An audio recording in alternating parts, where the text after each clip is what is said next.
Hey y'all, it's me Fergie.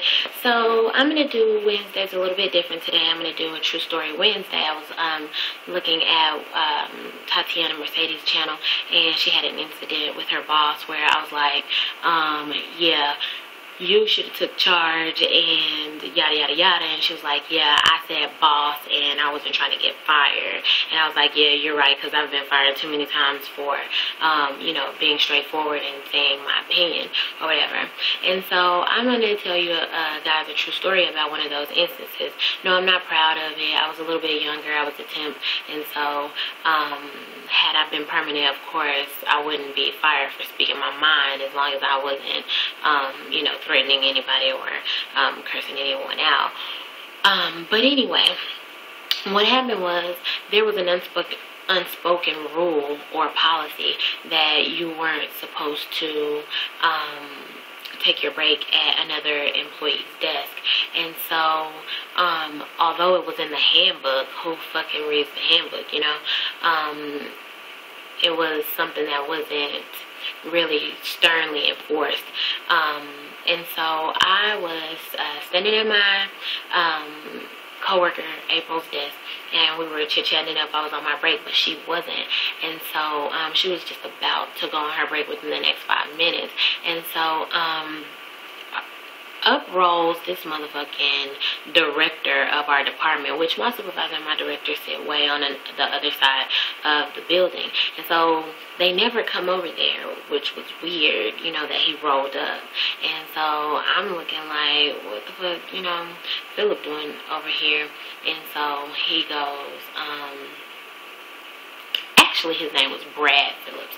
So I'm like, what the fuck is Brad doing over here? And he rolls up on me and he's like, can I help you? And I'm looking at him like, the fuck? Like, you rolled up on me asking me, can you help me? Like, I came to your desk. Like, my initial answer that popped out, because he said it kind of stank too. So, my initial answer that popped out is like, no, Brad, there is nothing that you could help me with here. Because this motherfucker is one of those who probably got a degree, was hired, externally, and doesn't know shit about what we do. Because anytime you ever are in a meeting and you ask him a question, he has not got the answer. So anyway, he goes on to say, well, you're standing at April's desk. And I'm like, I'm fully aware that I'm standing at April's desk, waiting for him to say something else. And he's like, yeah, well, you should probably go back to your desk. And so I'm like, really? That's how I'm feeling. So I look at my watch and I'm like, yeah, I probably should within the next 2 to 3 minutes, give or take a couple seconds or so, because I am on my break.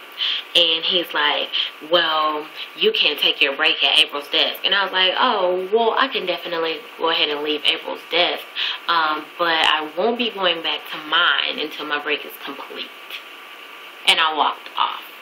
And so I left him standing there kind of with egg on his face. But my thing is, if you're a supervisor or in a supervisory position and he is a fucking director, you should just come over there with your authority in hand and just say what you gotta say and get it over with. Because had you addressed me like you were in a position of authority, then I would have, responded as though you were in a position of authority. So he should have just said, hey, you're not supposed to be taking your break at April's desk, or hey, are you on break? You may want to go to the break room or something like that, because you can't be at April's desk taking your break, Ashley. Like, just be straightforward. That's what you're supposed to do. You're a supervisor. So anywho, a couple days passes by, and it's my birthday. And so we had planned what we were going to do for my birthday, and everybody bought what they were going to bring. And when I got there, my desk was decorated and everything. So I'm doing my work, and I have been getting awards and stuff, and so I was, excited about that. I cleared all my exceptions, and I was the first person to ever do that in my department in the past 7 years. And I was the 10th And, you know, none of the permanent people that were still there had even done it. So, they celebrated that or whatever. And I ran into a problem around the 4th hour of my work schedule. And so I went to ask my supervisor. I went on the other side of the building to ask my supervisor a question. And she looks at me all weird. And she's like, Ashley, what are you doing here? And I'm like, oh yeah, I was going to take off for my birthday, but I decided to go ahead and come in, so I canceled my time off in the system.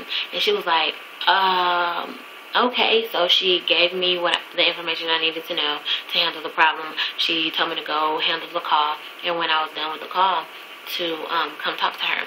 So I went to go talk to her, and she's like, well, come over here. I want to talk to you over here. And she's like, the reason I asked why are you here is because your agency was supposed to call you and tell you not to come to work today. And I was like, for what? And she's like, well, we have to let you go. And I'm like, what? And she's like, yeah, there was an incident with Brad. And I was like, that was last week, you know, because this was like on a Thursday when I had the run-in with Brad. And then this is a Tuesday. This is my birthday. So she's like, yeah, well, I'm sorry. I'm going to have to walk you out. So go log out of your computer and give me your badge, and I'll walk you out. And I'm like, are you fucking serious? Like, my desk has balloons and fucking decorations and a cake and all this shit. Like, are you serious, bitch, right now? Are you serious?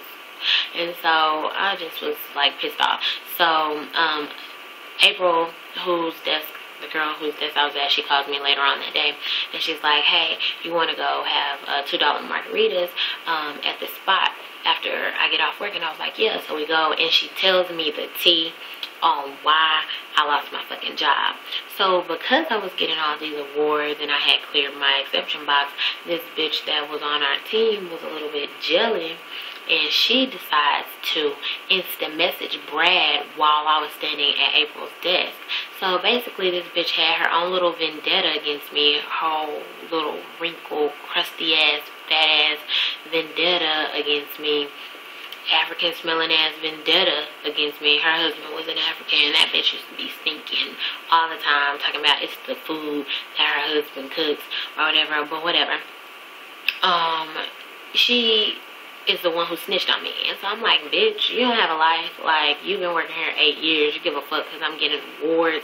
Like, bitch, you still on the payroll regardless if I get an award or not. If I'm not taking away from your job, bitch, why would you jeopardize mine? So yeah, I was like, if I ever see this fat bitch, I'm gonna trip her in the street. Like, bitch is going down. But I haven't seen her. So yeah, I lost my job because my mouth was smart. And that's my true story for this Wednesday. Talk to you guys in the next video.